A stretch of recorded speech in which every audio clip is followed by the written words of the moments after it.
তারুণ্যের শক্তি এবং নারী শক্তিকে কর্ম পরিকল্পনার বাইরে রেখে একটি রাষ্ট্র কখনোই সামনে এগিয়ে যেতে পারে না।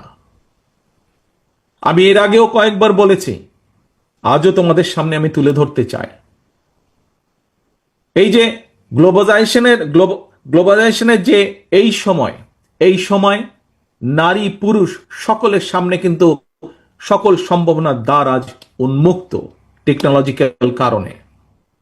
আমাদের এই তারুণ্য, আমাদের এই শিক্ষার্থীরা যাতে সকল সম্ভাবনাকে সাফল্যে রূপান্তরিত করতে সক্ষম হয়, এই জন্য একটি বাস্তবধর্মী সুষ্ঠু নীতি পরিকল্পনা আমরা তৈরি করছি এবং সেটি বিএনপি তরুণ জনগোষ্ঠীর সামনে উপস্থাপন করতে চায়, যাতে করে আগামী দিনে তাদের পথ চলা সহজ হয়ে যায়।